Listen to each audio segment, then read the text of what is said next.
¿Qué tal, hermanos y hermanas? Que el Señor los bendiga. Bueno, en este nuevo horario, en realidad este nuevo día, miércoles, tenemos un espacio de lectura bíblica, como ya les habíamos anunciado. Nuestros días de lectura bíblica serán los lunes, miércoles y viernes en este horario. Bien, para el día de hoy, pues tenemos la lectura del libro de Números. Pero esta vez vamos a hacer un resumen, pues este libro, el libro de Números, contiene bastantes datos numéricos, por eso también lleva el nombre de número. Entonces vamos a hacer un resumen en realidad de los aspectos más importantes que contiene este libro. Y vamos a empezar con el capítulo 1. Vamos a ver que en el versículo 1 en adelante, los primeros versículos, nos habla de un censo. El Señor mandó a Moisés a realizar un censo a todo el pueblo de Israel.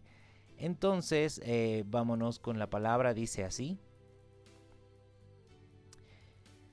Nos dice, habló Jehová a Moisés en el desierto de Sinaí, en el tabernáculo de reunión, en el día primero del mes segundo, en el segundo año de su salida de la tierra de Egipto, diciendo, tomad el censo de toda la congregación de los hijos de Israel por sus familias y por las casas de sus padres, con la cuenta de los nombres, todos los varones por sus cabezas, de 20 años arriba, todos los que pueden salir a la guerra en Israel, los contaréis tú y Aarón por sus ejércitos.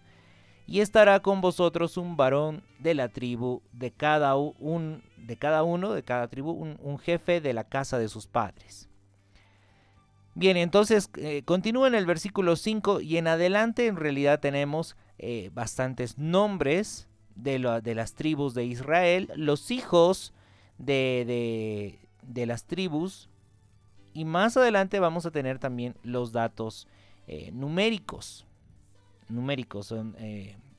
Han contabilizado a través del censo cuántas personas, cuántos varones son hábiles, aptos para salir a la guerra.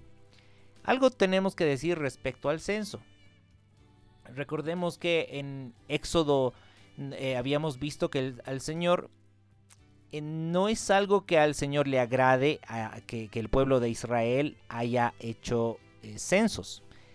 Y esto más que todo se debe a que cuando el hombre hace censo al pueblo de Israel, es decir, ya sea el rey o Moisés o cualquier persona, cuando quiere hacer el censo al pueblo de Israel, eso puede ser considerado como que está midiendo cuántas personas hay en el pueblo para ir a la batalla. Eso al Señor no le agrada porque es como una muestra de que no confían en el Señor cuando van a la batalla. Porque se podría pensar que, bueno, si somos muchos, entonces vamos a ganar las batallas. Si somos pocos, entonces vamos a salir derrotados. Entonces por eso al Señor no le agradaba que los israelitas hicieran censos.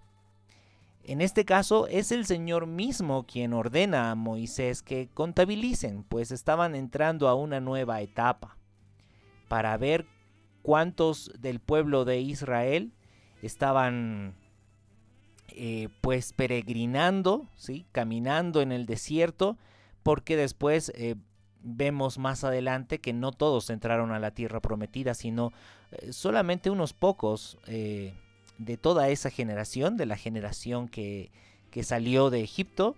De hecho, solamente entraron dos hombres a la tierra prometida, ¿no? De más de 600,000 hombres que salieron de Egipto, solamente dos fueron obedientes y los demás perecieron en el desierto. Y eso vamos a ir viendo precisamente más adelante en partes de este libro de Números y también principalmente en el libro de Deuteronomio. Bien, entonces estamos viendo que este libro empieza con un censo, ¿sí? Este censo se realiza prácticamente en todo el capítulo 1 y el capítulo 2 del libro de Números.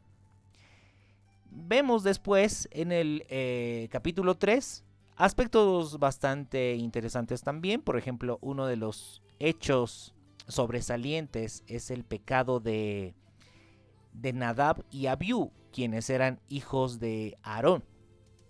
Recordemos que Aarón era puesto como sumo sacerdote. Y sus sacerdotes, los sacerdotes que funcionaban ahí en el ministerio, eran los hijos de Aarón. ¿Sí? Entonces, recordemos, uno es el sumo sacerdote. Solamente había un sumo sacerdote. Pero aparte del sumo sacerdote había un grupo de sacerdotes. Pues ese grupo de sacerdotes estaba conformado por los hijos de Aarón. Pero dos de los hijos de Aarón hicieron algo malo. Vamos a irnos por un momento al capítulo 3 del libro de Números. Vamos a ver lo que nos dice. Verso 1. Estos son los descendientes de Aarón y de Moisés en el día en que Jehová habló a Moisés en el monte Sinaí. Y estos son los nombres de los hijos de Aarón: Nadab, el primogénito, Abiú, Eleazar e Itamar. Estos son los nombres de los hijos de Aarón, sacerdotes ungidos, a los cuales consagró para ejercer el sacerdocio.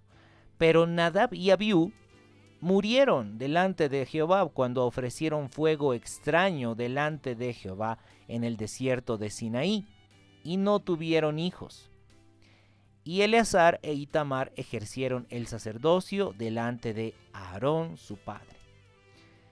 Bueno, pues estos detalles del pecado de Nadab y Abiú también están en el libro de Levítico, en el capítulo 10. Y ahí podemos ver que Nadab y Abiú en realidad fueron rebeldes en contra del Señor, en contra de las ordenanzas del Señor, porque el Señor había mandado a ofrecer el incienso de una forma muy específica, con ingredientes específicos. Pero Nadab y Abiú quisieron hacerlo a su manera. Y esto fue desagradable para el Señor, y pues Nadab y Abiú murieron. Y eso, por supuesto, nos enseña a nosotros también que no se trata de hacer las cosas a nuestra manera, sino a la manera de Dios. Por tanto, cuando nosotros estemos frente a alguna decisión o algo que queremos hacer para el Señor, consultémosle al Señor: Señor, ¿cómo es que tú quieres que hagamos esto? No es correcto que hagamos las cosas simplemente por puro gusto y placer, ¿verdad? Sino realmente en el temor del Señor, viendo todo lo que sería agradable a Dios. Bien, entonces en este capítulo 3 vemos también más adelante que el Señor nos dice algo bastante interesante respecto a los levitas. Dice el Señor que los levitas son propiedad del Señor, son herencia de Dios, y además que representa a los primogénitos de todos los hijos de Israel. Pero ¿qué le parece si vamos por un momento a este versículo, al versículo 40? ¿Sí? Le recuerdo, estamos haciendo un resumen del libro de Números con los aspectos más sobresalientes. Dice entonces el versículo 40. Y Jehová dijo a Moisés: cuenta todos los primogénitos varones de los hijos de Israel de un mes arriba, y cuéntalos por sus nombres. Y tomarás a los levitas para mí en lugar de todos los primogénitos de los hijos de Israel, y los animales de los levitas en lugar de todos los primogénitos de los animales de los hijos de Israel. Yo Jehová. Y contó Moisés como Jehová le había mandado todos los primogénitos de los hijos de Israel, y todos los primogénitos varones conforme al número de sus nombres de un mes arriba. Fueron 22,273. Luego habló Jehová a Moisés diciendo: toma los levitas en lugar de todos los primogénitos de los hijos de Israel, y los animales de los levitas en lugar de sus animales, y los levitas serán míos. Yo Jehová, ¿no? Entonces, dice, todos los levitas van a ser en lugar de los primogénitos de los hijos de Israel. Esto recordándoles a los israelitas que todo primogénito le pertenece al Señor. Por tanto, hermanos, en este caso, nosotros entendemos que espiritualmente hablando, somos sacerdotes para nuestro Dios, que debemos ejercer el sacerdocio, presentando el incienso de olor grato, como nos dice Apocalipsis 5, teniendo la vestidura sacerdotal, el lino fino, blanco, ¿verdad? Como nos dice Apocalipsis 19, verso 9, por ejemplo. Son vestiduras espirituales. Entonces estamos ejerciendo un sacerdocio. Entonces estamos en la posición como de los levitas, ¿sí? Los levitas que le pertenecen al Señor, que son propiedad de Dios, ¿verdad? Entonces, si nosotros realmente somos sacerdotes para el Señor, pues somos consagrados. Debemos hacer las cosas, vivir solamente para Dios. Todo lo que hagamos, que sean las cosas que el Señor quiere. Que no hagamos nuestra propia voluntad, sino la voluntad del Señor. Recordemos también, el Señor Jesús decía, alguno que quiera seguir en pos de mí tiene que negarse a sí mismo, ¿verdad? Entonces, esa es la función en realidad del levita. Una persona apartada para Dios. Bien, ese aspecto bastante interesante en el capítulo 3. Y ahora vemos también algo en el capítulo 4 de este libro de Números. En el capítulo 4 en realidad vemos que el Señor les da el oficio de desarmar el tabernáculo y volver a armar el tabernáculo específicamente a 3 familias: los coatitas, los gersonitas y los meraritas, ¿verdad? Entonces todos ellos estaban abocados a desarmar, a transportar los mobiliarios del tabernáculo juntamente con Eleazar e Itamar, quienes eran hijos de Aarón, ¿verdad? Entonces ahí también el Señor les da ese oficio en el capítulo 4. Como vemos, hermanos, aquí en el libro de Números hay mucho eso de contar, ¿sí? Contar cuántos son, contar cuántos sacerdotes, contar cuántos son en la familia de los clanes, de las tribus de Israel. Entonces lleva muchos números, lleva bastantes números, por eso se llama el libro de Números, ¿verdad? Pero vemos en el capítulo 5 del libro de Números algo interesante. Algo interesante que el Señor prácticamente demanda de que el pueblo de Israel tiene que ser un pueblo santo. Tienen que sacar a toda inmundicia, ¿sí? Incluso a toda persona que se haya contaminado con algo inmundo. Todos los que están inmundos tienen que salir. Fue una orden muy estricta en el capítulo 5, en los primeros versículos. Y de hecho también en el versículo 5 en adelante nos habla respecto a no solamente el perdón de los pecados, sino también la restitución. Algo muy importante que debemos entender, hermanos, es que cuando nosotros nos arrepentimos de algún pecado, si nosotros hemos pecado contra otra persona, pues también tenemos que restituir al agraviado, ¿sí? Si nosotros hemos robado o hemos mentido, si realmente nos hemos arrepentido, pues vamos donde la persona y les decimos: perdóname, yo te he robado, pero voy a devolverte incluso aumentado, ¿no? Y bueno, cuando alguien se arrepiente, pues confiesa el pecado. Si alguno ha mentido, pues va y confiesa que ha mentido y pues declara la verdad. Si alguno ha cometido algún delito, por ejemplo, no se trata de decir me arrepiento, pero me escondo de las autoridades. No, aquel que se ha arrepentido verdaderamente se entrega a las autoridades. Yo tengo que pagar por mis actos. Ujú. Ese es el verdadero arrepentimiento. Y de eso nos habla el capítulo 5 del libro de Números, a partir del versículo 5 en adelante. Pero ¿qué les parece si nos damos una vueltita por estos versículos? Porque además tenemos también aspectos bastante interesantes. Vamos a irnos a Números capítulo 5, verso 5. Nos dice así: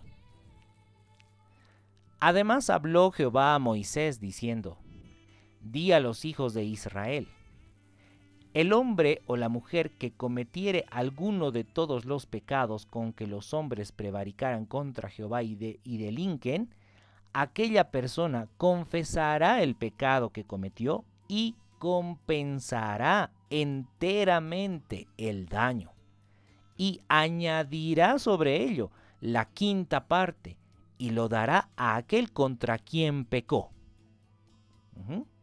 ¿Qué le parece? Este es un principio de la palabra del Señor. Si una persona confiesa su pecado, también tiene que compensar el daño. Dice, y añadirá sobre ello la quinta parte y lo dará a aquel contra quien pecó.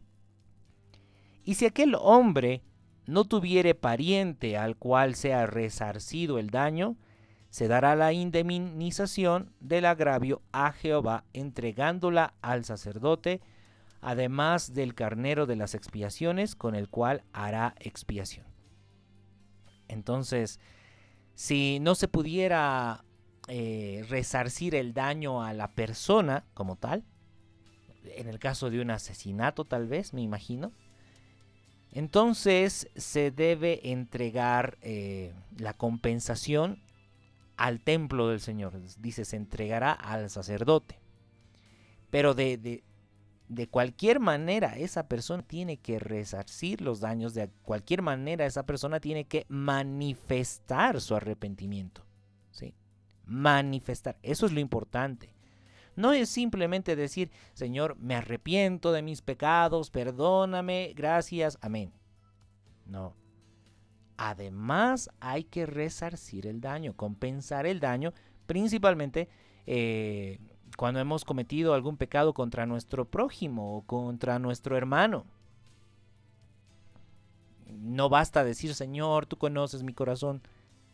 No, tengo que ir donde mi hermano, tengo que ir donde el prójimo y pedir perdón. Amén. Bien, ese es el verdadero arrepentimiento y eso es lo que nos está hablando precisamente la palabra. Dice el versículo, continuemos. El versículo 9, toda ofrenda de todas las cosas santas que los hijos de Israel presentaren al sacerdote, suya será, es decir, del sacerdote. Y lo santificado de cualquiera será suyo. Asimismo, lo que cualquiera diere al sacerdote, suyo será. Entonces, todo lo que toda la compensación de este hombre pecador que se ha arrepentido, se lo entrega al sacerdote, en el caso de que no esté la persona agraviada, y bueno, se le entrega al sacerdote. Hay algo más también interesante acá en el capítulo 5, en el verso 11, la ley sobre los celos. ¿Cómo dice el Señor que se debe actuar respecto a los celos? Qué interesante. Veamos, dice el verso 11. También Jehová habló a Moisés diciendo, habla a los hijos de Israel y diles, si la mujer de alguno se descarriare y le fuere infiel, y alguno cohabitare con ella, y su marido no lo hubiere visto por haberse ella amancillado ocultamente, ni hubiere testigo contra ella, ni ella hubiere sido sorprendida en el acto, si viniere sobre el marido espíritu de celos, y tuviere celos de su mujer, habiéndose ella amancillado, o viniere sobre él espíritu de celos, y tuviere celos de su mujer, no habiéndose ella amancillado, entonces el marido traerá a su mujer al sacerdote, y con ella traerá su ofrenda, la 10ª parte de un efa de harina de cebada. No echará sobre ella aceite ni pondrá sobre ella incienso, porque es ofrenda de celos. ofrenda recordativa que trae a la memoria el pecado. Y el sacerdote hará que ella se acerque y se ponga delante de Jehová. Luego tomará el sacerdote del agua santa en un vaso de barro, y tomará también el sacerdote del polvo que hubiere en el suelo del tabernáculo, y lo echará en el agua. Y hará el sacerdote estar en pie a la mujer delante de Jehová, y descubrirá la cabeza de la mujer, y pondrá sobre sus manos la ofrenda recordativa, que es la ofrenda de celos, y el sacerdote tendrá en la mano las aguas amargas que acarrean maldición. Bueno, hasta aquí, para explicarlo un poco más claro y más corto, es que el hombre, el marido, que siente celos de pronto de su mujer, ¿verdad? Es que es una mujer que cometió adulterio, pero nadie la descubrió. Y de pronto su marido lo siente, ¿verdad? Porque ahí está el espíritu de celos. Entonces lleva a su esposa donde el sacerdote, al templo del Señor, y además la ofrenda, una ofrenda, un animal, ¿sí? Y entonces, dice el sacerdote, agarra un jarro con agua pura, con agua santa. El sacerdote toma el agua, ¿sí?, para comprobar que es agua pura, agua santa, purificada si se quiere. Entonces el sacerdote agarra del suelo un puñado de polvo e introduce al vaso de agua. Entonces ahí está la mujer con la cabeza descubierta, dice, y presenta al Señor. A ver, ¿qué sigue a continuación? Y el sacerdote, dice, la conjurará y le dirá: si ninguno ha dormido contigo, si no te has apartado de tu marido a inmundicia, libre seas de estas aguas amargas que traen maldición. Cuando dice la conjurará, hermanos, quiere decir le hará jurar. El sacerdote hará que la mujer jure. A ver, si ninguno ha dormido contigo, si no te has apartado de tu marido a inmundicia, que seas libre de estas aguas amargas que traen maldición. Mas, si te has descarriado de tu marido y te has amancillado y ha cohabitado contigo alguno fuera de tu marido, y dice entre paréntesis, el sacerdote conjurará a la mujer con juramento de maldición y dirá a la mujer: Jehová te haga maldición y execración en medio de tu pueblo, haciendo Jehová que tu muslo caiga y que tu vientre se hinche. Estas palabras traducidas, interpretadas, vendrían a ser que seas estéril y que tu vientre se infle, ¿no? Se hinche. Y continúa diciendo el sacerdote: y estas aguas que dan maldición entren en tus entrañas y hagan hinchar tu vientre y caer tu muslo. Y la mujer dirá: amén, amén. La mujer tiene que decir amén, amén. El sacerdote escribirá estas maldiciones en un libro y las borrará con las aguas amargas. Y dará a beber a la mujer las aguas amargas que traen maldición. ¿Verdad? Ese vaso que estaba con el agua, con polvo, con tierra del suelo. Dice, y las aguas que obran maldición traerán en ella para amargar. Entrarán en ella para amargar. Después el sacerdote tomará de la mano de la mujer la ofrenda de los celos y la mecerá delante de Jehová y la ofrecerá delante del altar. Y tomará el sacerdote un puñado de la ofrenda en memoria de ella y lo quemará sobre el altar, y después dará a beber las aguas a la mujer. Le dará pues a beber las aguas, y si fuera inmunda y hubiere sido infiel a su marido, las aguas que obran maldición entrarán en ella para amargar, y su vientre se hinchará y caerá su muslo, y la mujer será maldición en medio de su pueblo. Aquí, hermanos, un comentario. Tal parece que esa maldición de que no solamente que sea estéril, sino que su vientre se infle, dice, se caiga su muslo, es como que todo el pueblo vea que es una mujer adúltera, para vergüenza de ella. Era algo visible. Dice el verso 29. Esta es la ley de los celos, cuando la mujer cometiere infidelidad contra su marido y se amancillare, o el marido sobre el cual pasare espíritu de celos y tuviere celos de su mujer, la presentará entonces delante de Jehová, y el sacerdote ejecutará en ella toda esta ley. El hombre será libre de iniquidad y la mujer llevará su pecado. En otras palabras, aunque el hombre no vea el pecado, Dios sí lo ve. Y en realidad, hermanos, cuando el ser humano comete pecado en hipocresía, sabiendo que es pecado lo hace, está acarreando maldición. Quiera sea o no se quiera, hay maldición cuando una persona comete pecado voluntariamente. El Señor lo ve todo, ¿sí? Y esa maldición va a repercutir en la eternidad, ¿sí? En el momento cuando esté delante del Señor en el juicio. De verdad, entonces el Señor conoce los corazones de todos y realmente debemos tener temor del Señor. Bueno, vamos a quedar ahí en este punto, esta primera parte del resumen del libro de Números. Y en el siguiente video pues vamos a hablar también de otros puntos también bastante importantes, interesantes de este libro. Y pues como siempre le digo, espero que haya sido de bendición, edificación, que se haya entendido. Le mando un abrazo muy fuerte, que el Señor los guarde y hasta el próximo video.